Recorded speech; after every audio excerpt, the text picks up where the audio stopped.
أعوذ بالله من الشيطان الرجيم بسم الله الرحمن الرحيم والسلام عليكم and Ramadan Mubarak. Welcome to our daily iTVusa Ramadan show called Balancing Deen and Dunya. My name is Dr. Suzy Ismail, and I am thrilled to be with you again today in this episode where we get to talk to inspirational individuals, community leaders, those who are service-oriented and who have been doing incredible things within the community. And today we are absolutely honored to have with us a special guest who has been doing quite a bit for the community in the field of Islamic studies and Islamic education, particularly higher education, of course. Our guest today is Dr. Jihad Turk, who is the founding president of Bayan Islamic Graduate School. It's a prominent Muslim institution of higher education that offers accredited master's degrees in the fields of Islamic studies, leadership, education, and chaplaincy. Bayan Graduate School also offers a doctoral degree in ministry with a focus on Islamic leadership. Our guest today, Dr. Jihad Turk, is a sought-after national speaker on many issues related to Muslims in America, on Islam, on ethical leadership, and spiritual formation of youth. He served previously as an imam for many years at the Islamic Center of Southern California, which is one of the region's oldest and largest masajid. Dr. Turk is often consulted by different masajid nationally to provide board trainings and consultations. Having been born to a Muslim Palestinian father and a Christian American mother in Phoenix, Arizona, Brother Jihad spent his college years traveling the Muslim world and exploring his roots and the Islamic tradition. He spent time both in the Islamic University of Medina, where he studied Arabic and Islamic studies, and in Iran, where he studied Farsi at the University of Tehran and in Qum. He completed his undergraduate study at the University of California, Berkeley, where he received his bachelor's degree in history and in Arabic. He also completed his master's degree at the University of Texas, Austin, and studied Arabic and Islamic law and jurisprudence. In 1999, Dr. Jihad began his doctoral studies in Islamic law at the University of California, Los Angeles, and obtained his doctorate in education from the University of Southern California. He also taught as adjunct faculty for many years at UCLA and also at Southwestern School of Law. Dr. Jihad has co-founded several interfaith organizations with the aim of collaboratively addressing issues of homelessness, poverty, and peacemaking. Dr. Turk has also been consulted by the White House and has traveled around the world to places such as Indonesia, Morocco, Qatar, and France for the U.S. State Department to speak to Muslim communities abroad and to represent the American Muslim community. He is a member of USINDO, an NGO that aims to strengthen ties between the U.S. and Indonesia. Dr. Jihad has been profiled on the front page of the LA Times. He regularly appears on NPR and other news outlets, and he appeared numerous times on the History Channel. He was also featured in a documentary produced by the Annenberg Foundation about the Abrahamic faiths entitled Traveling with Jihad. Dr. Turk has received several awards for his religious leadership by the U.S. Congress, Valley Interfaith Council, and the South Coast Interfaith Council. He's also been acknowledged as a local hero by the World Festival of Sacred Music and was recognized as one of the 500 most influential people in LA by the LA Business Journal. So, mashallah, quite an impressive resume, and I'm so happy to welcome our guest today, Dr. Jihad Turk. It's my honor to be here with you today. Assalamu alaikum. Thank you so much for joining us, Dr. Jihad. As we were saying behind the scenes previously, we haven't had a chance to actually meet in person, so I was thrilled to see your name come up as our guest for today's show. So in the show, we really try to focus on the idea of balance and how when, as individuals who are community leaders, who are essentially builders of institutions that will help, generate generation after generation after generation, how do you find balance in your life? How do you find balance in Deen and Dunya? But before we dive into that question, I want to learn a little bit more about you, straight from you, because the bio tells a little that I'm sure there's a lot behind it. Tell us about your journey and what brought you into this field of Islamic education as a higher institution. Well, I usually, when speaking to non-Muslim audiences, say I'm an American kid from Arizona. I grew up in Phoenix and, grew up playing sports and, just was your typical kid whose mother happened to be from the Midwest and whose father happened to be from the Middle East. And, you know, I was pretty happy-go-lucky and life was good. And when it came time to go to college, you know, I was good in science and math, and figured but I was trying to figure out what I should study in college. And my father, who, you know, is an immigrant, he immigrated to the U.S. when he was 17 by himself, finished high school here, went to college, met my mom, got married, and then, you know, they had me some years later. He was a real estate agent. And so I asked him what I should do in college, what I should study. He said, son, it doesn't matter what you study in college. You're Palestinian. You're going to go into business. So, you know, he wasn't much help, but I started out engineering, but with a Christian mom, a Muslim father, you know, I sort of was asking some of the bigger questions in life. What is the source of inner peace and happiness? And I looked around me. I saw a lot of Muslim engineers. My freshman year, even though I graduated Berkeley, my freshman year, I went to Arizona State University. And there were a lot of Arabs and Muslims and Pakistanis who were studying engineering. So I figured as a community, we had engineering down. You know, I didn't see any Muslims in the humanities, and I tried taking courses on Islam, and it just wasn't satisfactory. I guess they were taught by Orientalist faculty, and just wasn't fulfilling. So I wanted to learn more about Islam, and also, you know, having gone to the mosque as a young person, Sunday school didn't quite cut it. I mean, it was, you know, the parents took turns teaching us kids, and it just wasn't a satisfying explanation of what Islam has to offer. And so I had met a professor when I was an undergrad, and I was inspired to want to learn the Arabic language, because even though my father's Palestinian, they call it mother tongue for a reason. I grew up speaking only English. And so I figured, you know what, I met somebody, the imam at the mosque across from the university was from Guyana, South America, but he had just come back from studying at the Islamic University in Medina. And he said, if you apply there, they'll teach you Arabic if you get accepted, and you'll get a full tuition scholarship. So after my freshman year, I applied during my freshman year. I got the acceptance letter. Right at the beginning of my sophomore year, I withdrew and I went to Medina, and it was there that I, you know, found that kind of inner peace I was looking for, being able to connect to the Quran. I remember for the first time in my second year of studies there, listening to Hudayfi recite the Quran in Medina and being able to understand most of it. Maybe not all of it by the second year, but still most of it. And I said, okay, I know what I want to do now. I want to come back and become a professor and offer the classes that I wish I could have taken as an undergrad. MashaAllah, that's such an inspirational journey, that, you know, you kind of had this sense, this feeling that something was wrong in the education that you went through, that you couldn't quite find what it was that you were seeking. And so you decided to bring that back. So growing up in a household where maybe two faiths were practiced, or, you know, two languages were definitely spoken, but one took precedence, it sounds like. What was it like for you? Well, my mom didn't really practice Christianity. She agreed to raise us as Muslims, and she's the one who taught me Al-Fatiha. But she didn't practice. She was from a Methodist background.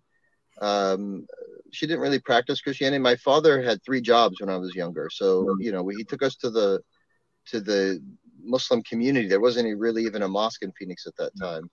So, you know, we would gather at a community center and do Sunday school. And then eventually they purchased a house and turned it into a mosque.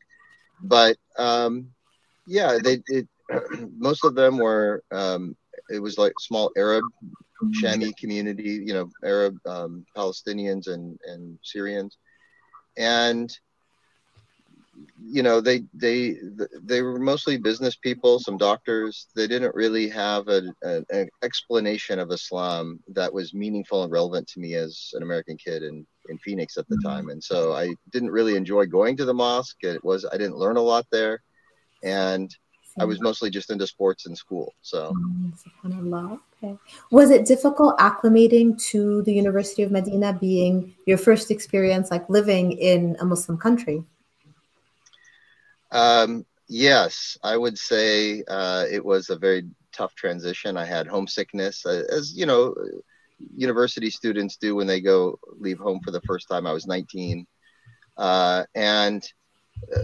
It wasn't just moving to another place in the United States. We had different food, we had different customs. It was, completely different. It was a foreign students university in Medina. So we had students from all over the world and only a handful from the US. And yeah, I missed home. There was no internet back in the 90s.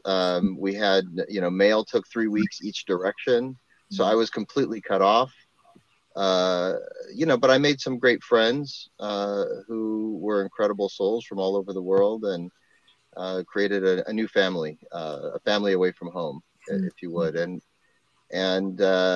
But it was also challenging because the Islam as presented in Medina is not necessarily the traditional Islam. It's a very particular form of Islam practiced there in Saudi Arabia. And it's not necessarily the expression of Islam that would best fit the United States. And so not only did I have to adjust to the way Islam was practiced there, but I also began considering, well, what is applicable for the context of the United States? How do I uncover and identify the core principles of this faith, and figure out how they would manifest in an organic way, in an authentic way, but in the U.S. context. And so that was always at the forefront of my thinking when I was there. Okay. And subhanAllah, I think, I myself, I was a child of the 80s and 90s. So there was a very different perspective, I think, in terms of Islam. There was much more of maybe an immigrant-focused Islam that was taught to us, that many of the aspects that we were facing, or the situations we were facing as American-born and raised Muslims, it was difficult sometimes to reconcile. So how does your current work in the field, and maybe the journey that brought you to beginning a huge endeavor like Bayan, how does it kind of change the narrative? What does it do, the institution, the organization, the college that you have started? But before I directly answer that question, I want to sort of finish the story of how Bayan came about, only because it in part answers that question. When I came back, I transferred to Berkeley. I was on track to becoming a professor. I went to Berkeley, Texas, UCLA. I was there doing my PhD in Islamic studies at UCLA, and I was 5 years into it when I was approached by the leadership at the Islamic Center of Southern California, a very dynamic and large community here in Southern California, where I currently live. And they asked me to apply for the religious director or imam position. And I was very hesitant, because I thought of myself on track to becoming a professor, so I can offer the courses that I wanted to take as an engineering student. But they said, well, you can keep doing your academic stuff. Still do your PhD, and you can teach at UCLA, and also, serve the community here. So I said, okay, I'll give it a try. And this is in 2005. I absolutely loved it. I mean, the community was very supportive. I connected to the youth. I literally and figuratively spoke the languages of the community, although we had 80 different nationalities that attended that mosque. It was really rewarding. We were very civically engaged in interfaith relations. Life was good. I was married at that time. I've been married 28 years now, but my wife and I at that time had only two. We have 4 kids now, but we had 2 kids at the time, 2 boys. And, life was busy and full, and everything was great. But then I was, one day in 2009, approached by the president of a 130-year-old Christian seminary called, his name is Dr. Jerry Campbell. And he said, I need your help. I've been brought on to reinvigorate this 130-year-old Christian seminary that's very prominent and well-respected, but the student numbers are declining, as they are with all mainline Protestant Christian seminaries. And I've been working on a solution, and I have one.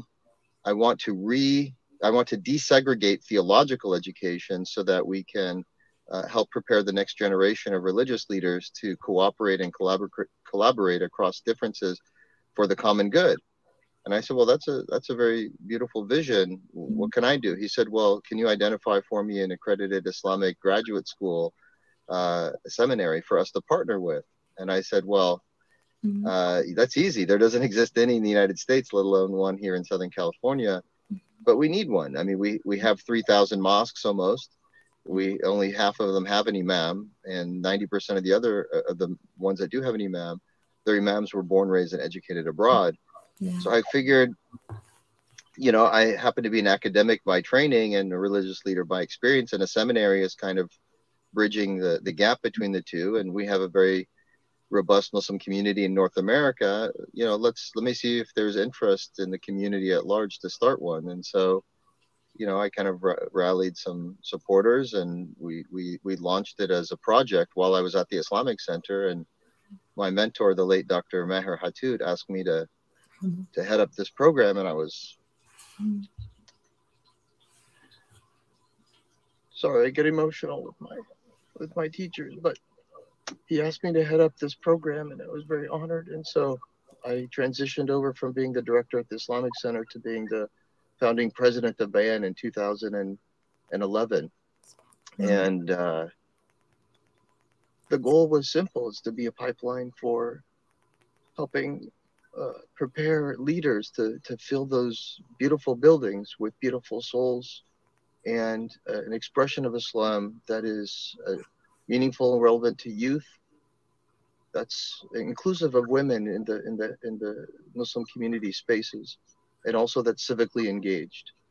And for us, that was really addressing the three main pain points that we feel as a community, which is the challenges of passing on faith to the next generation and having good religious leadership that's well grounded but also relevant for this context, and then reclaiming the narrative of Islam in the public space in our own voices. And if we have leaders of large institutions across the country who are capable of all three, then we'll address the three biggest challenges that we face as American Muslims. And so, to answer your question, it's just that last sentence, but the rest was, I think, an important part of how we got here.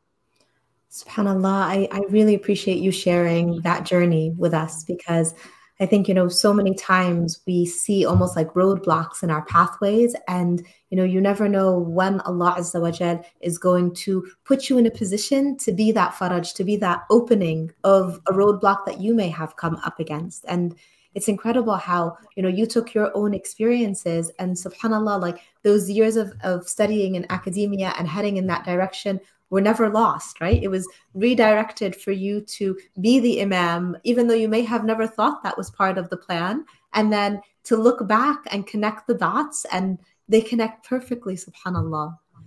So, well, we plan and God plans, and God is the best of planners. Yes, subhanAllah, ni'ma billah, ni'ma billah. So right now, tell me a little bit more about Bayan, what you're doing, how you're growing, and what the final product is of students who graduate from Bayan.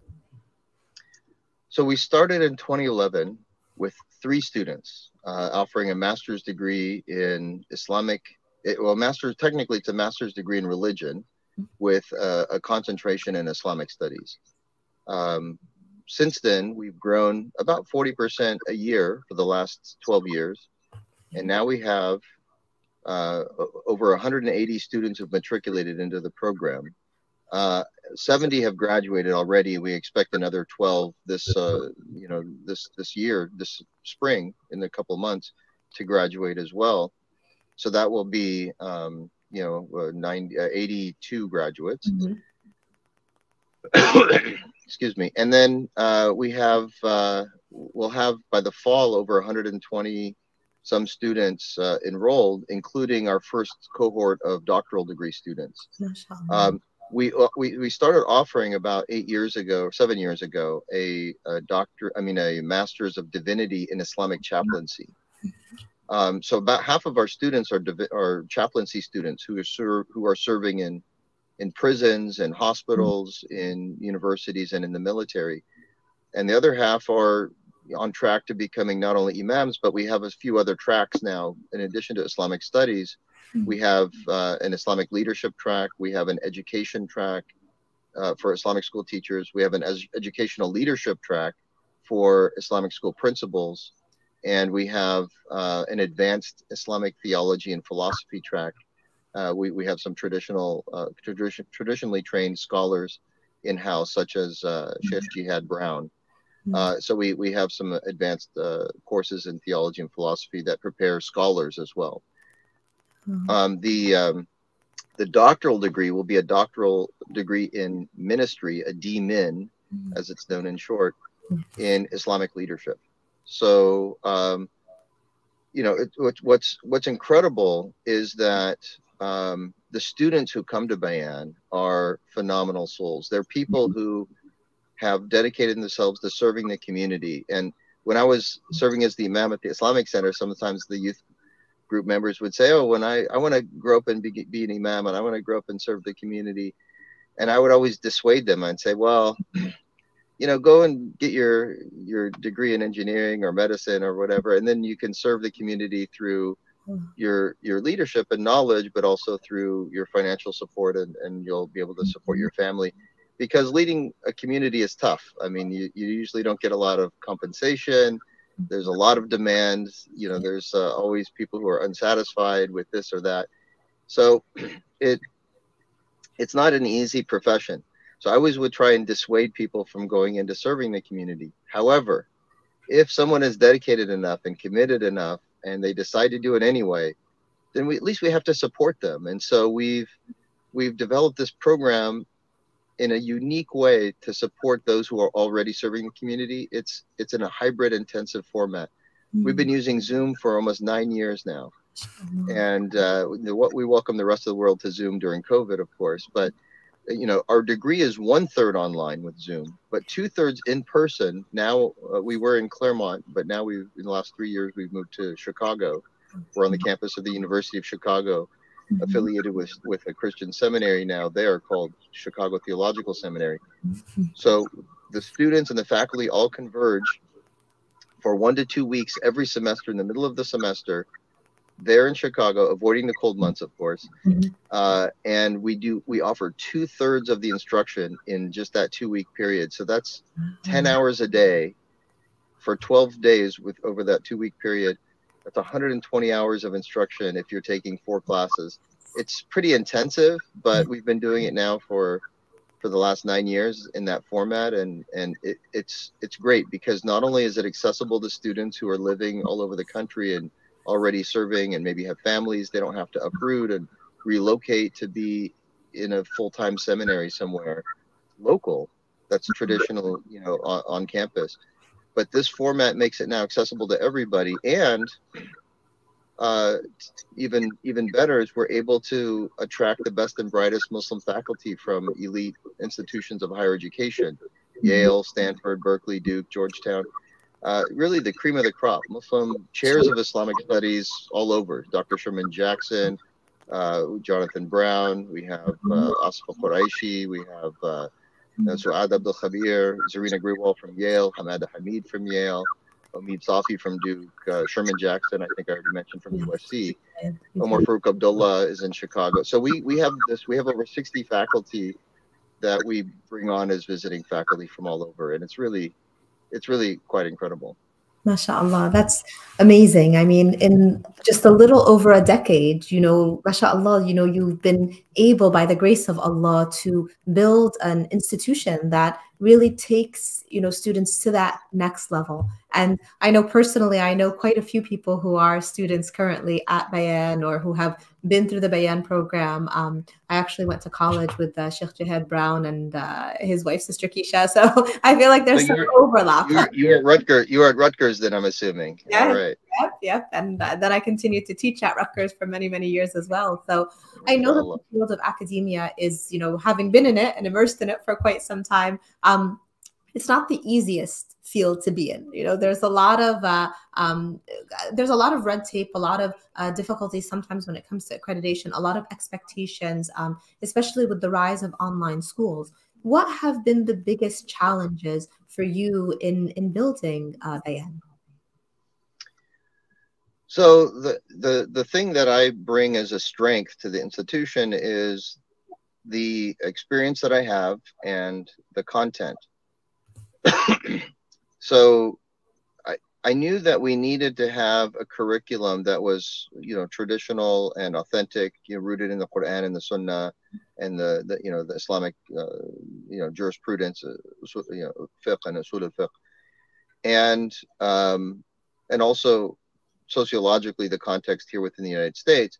But I also knew that community leaders needed leadership skills, and that the institutions abroad, regardless of where you study, Al-Azhar, Medina, Islamabad, they don't offer leadership skills. So we actually designed the course to be almost half Islamic studies, the other half leadership.